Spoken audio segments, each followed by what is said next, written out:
Welcome back to Inherited Dawn, the podcast that sails right alongside the Straw Hats. We are breaking down Chapter 133, No Name Country. And this chapter, it feels like we've just stepped into a fairy tale that's been shattered. But the biggest crack in that story comes at the very end. Oh, for real.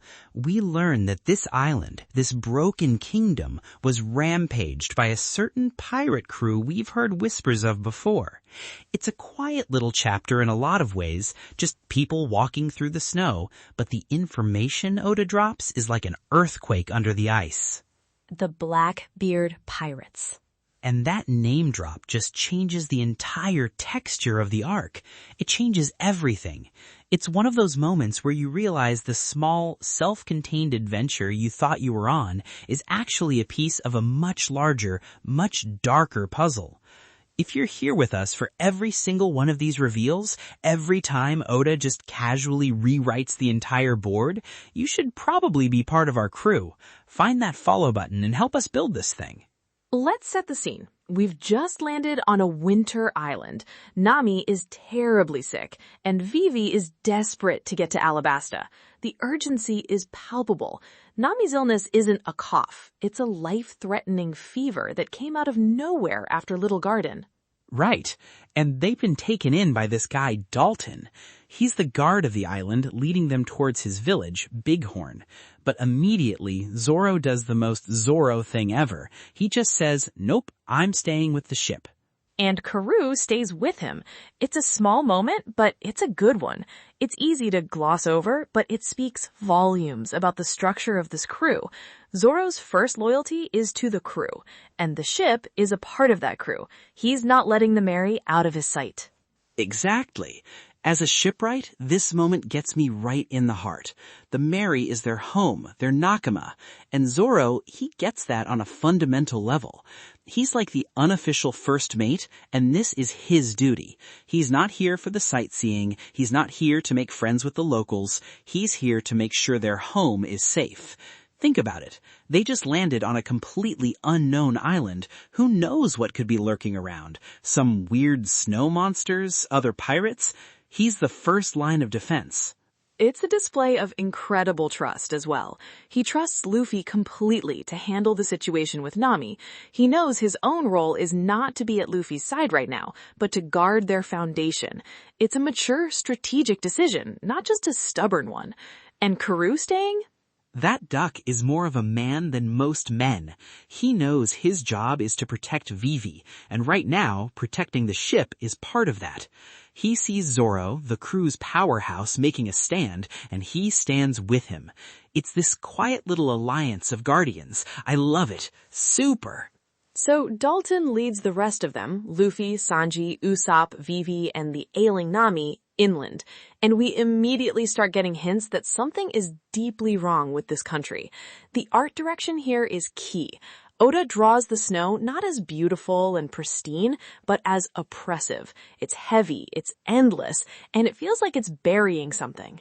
It's not just the snow, is it? It's the atmosphere. Dalton mentions they're setting up a police force, that an election is coming. It feels new, like a country trying to be born. It's weird, right? You don't usually hear about a kingdom setting up the basics like that. It's like they're a startup nation.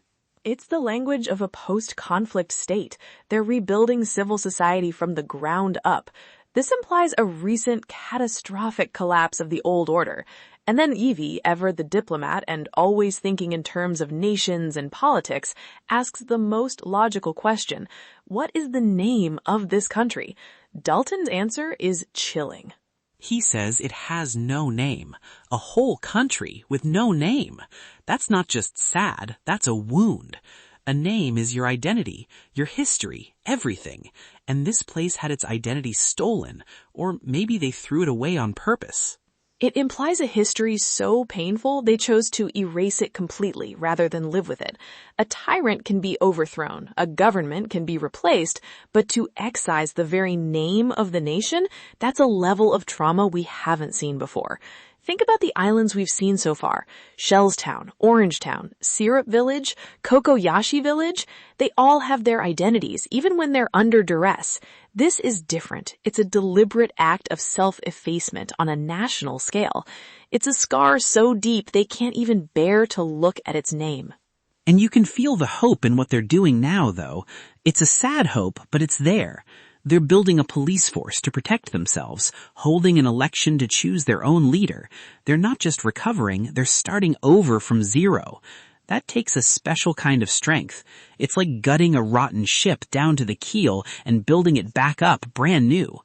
It's a super hard thing to do, but it means what comes next will be theirs.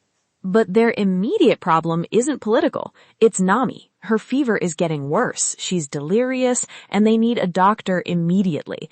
And it turns out, on this entire island, there is only one. Just one in a whole country. That's already a huge red flag. What kind of place only has one doctor? But of course, it's not some friendly village doctor in a cozy cottage. It's a 140-year-old woman the villagers call a witch. A witch! Dr. Kureha. The name itself has a certain edge to it, like something sharp. And the details Dalton gives are fascinating. She's 140 years old, lives in a castle at the peak of a 5,000-meter-tall mountain, the Drum Rockies, and only comes down to treat people when she feels like it. It's the perfect recipe for a fairy tale obstacle. This is the worst possible news for them. Nami is on a clock. Every panel she looks worse. You can see the tension just skyrocket in that moment. They don't have time for this. They can't just wait around for some witch to be in a good mood. Sanji's freaking out, Vivi is desperate, and Dalton is just laying out this impossible scenario like it's a fact of life. The age, 140, is what stands out to me. In the world of One Piece, an extended lifespan like that is never incidental. It means she has seen things. She would have been alive during the era of the Pirate King, Gol D. Roger. She was an adult when he was just a rookie. The knowledge a person like that must possess, it's staggering to consider. She's a living piece of history, isolated at the top of the world. And she lives with a weird creature. The mystery just keeps piling up. A witch, a castle, a mountain, and a monster. It's straight out of a storybook, but like you said, a storybook they don't have time to read. Dalton insists she's a master of her craft, though. He says her skill is divine. This isn't just some folk healer using herbs and chants. This is a brilliant but profoundly difficult person. The villagers call her a witch out of fear and resentment, but they also rely on her. It's a complicated relationship. They need her genius, but they hate her terms. So you have this impossible problem, sick friend who's getting worse by the second, and the only cure is at the top of an unclimbable mountain, guarded by a moody witch. What do? But Nami doesn't have time for a storybook. Her fever climbs to over 40 degrees Celsius. She's in agony. She's trying to be strong, telling them she can hold on, but it's clear she can't. You can see the panic in Vivi and Usopp's faces. They're paralyzed by the impossibility of it all. And this is where Luffy just cuts through all of it. Everyone's talking about waiting, about how impossible it is to get to the doctor. Dalton is explaining the situation, laying out all the reasons why it can't be done. And Luffy just listens, and then he makes a decision. No committee meeting, no big speech. He doesn't ask permission. He doesn't weigh the options. He strips off his signature red vest because Nami is burning up, even in a blizzard. A small detail, but it shows his singular focus is on her comfort. He just says we're climbing, puts Nami on his back, tells her to hang on, and turns toward the mountain. That's it. Decision made. No debate. It is one of the most defining moments for him as a captain so far. Everyone else sees the mountain. Luffy only sees the path to his friend. He has this incredible ability to simplify impossible problems.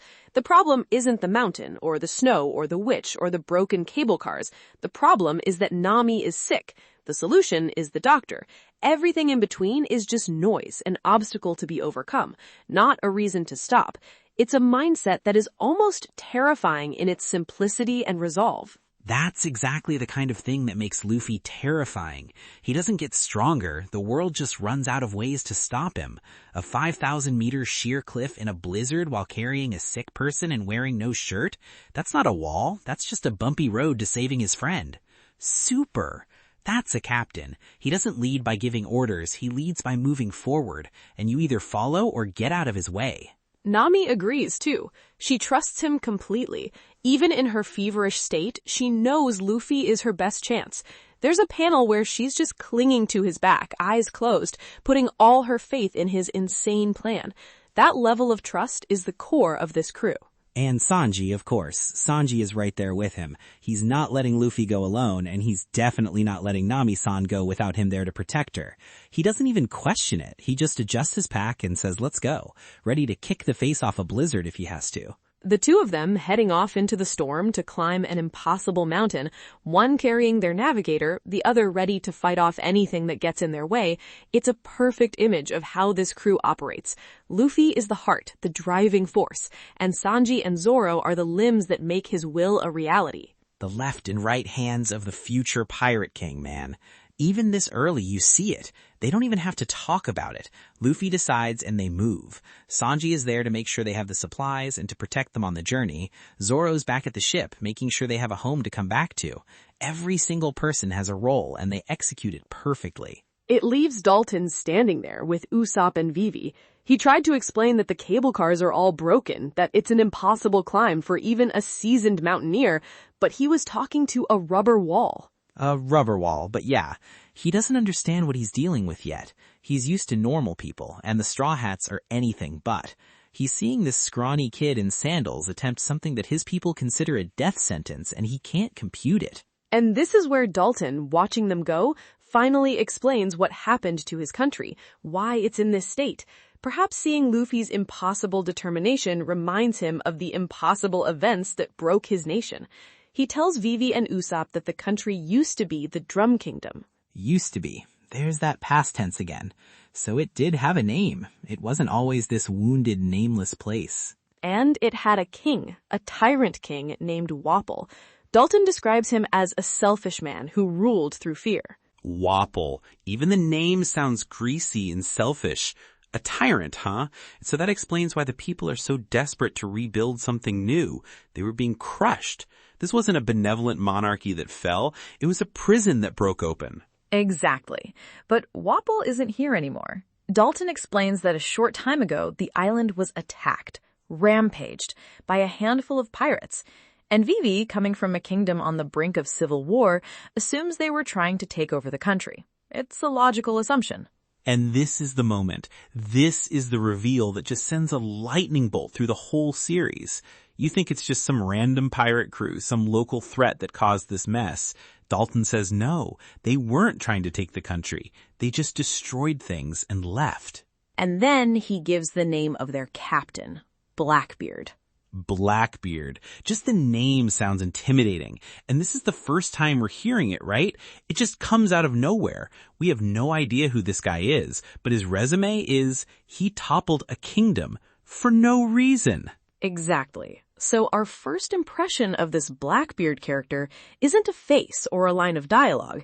It's the aftermath. It's this crater he left in the world. He didn't conquer Drum Kingdom. He didn't try to rule it. He didn't even seem to care about its treasure or its resources. He and his crew just broke it. They rampaged across the island and then left. He's not a conqueror like Crocodile seems to be. He's a storm, a natural disaster in the shape of a man. He just rolls through and destroys whatever's in his path for reasons we can't even guess at yet. And Wapol, the Tyrant King, was such a coward that the second Blackbeard showed up, he abandoned his country, took all his cronies and doctors with him, and fled. It's a fascinatingly complex event. Blackbeard, a man who is clearly being set up as a major antagonist, committed a monstrous, violent act. But in doing so, he accidentally liberated an entire country from a tyrant. From the perspective of the citizens of Drum, Blackbeard's attack was the single best thing that ever happened to them. It's the best thing that could have happened to the people of Drum. They got rid of their evil king because an even more dangerous force just happened to pass through. It's not clean, it's not heroic, but it's freedom. It shows that in the world of One Piece, good and evil are not simple things. Blackbeard didn't mean to save them, but he did. He's an agent of pure chaos, and sometimes chaos shakes things up for the better. It poses such an interesting question about what kind of pirate he is. What is his dream? Is this pure chaotic destruction? Or is this just a stepping stone, an insignificant bit of violence on the way to a much larger goal? It makes him an incredibly compelling and terrifying figure right from the jump. I don't know, bro, but it tells you his scale. He's not thinking about one island. He's playing a much, much bigger game. To him, taking down a king and shattering a nation was just a Tuesday. It was an errand. That's what's so terrifying. For the people of Drum, it was the end of their history. For him, it was probably just a stopover. And it leaves the people of Drum in this strange, paradoxical position, grateful for their freedom, but also living in the shadow of the monster who gave it to them. They're rebuilding, but the foundation is pure chaos. Dalton himself is a product of this. He was a royal guard who has now become the de facto leader of a revolution he didn't start. That's why they call it no-name country. It's so clear now. They had to erase the name Drum because it was Wapple's kingdom, a name synonymous with their oppression. But they can't name it after Blackbeard, their accidental savior, because he's a monster. So they're nothing. They're in between, a blank slate, trying to find a new identity forged in freedom, but born from terror. And into this vacuum, this politically fragile and wounded nation, walks Monkey D. Luffy, who is climbing a mountain with his bare hands to save his friend.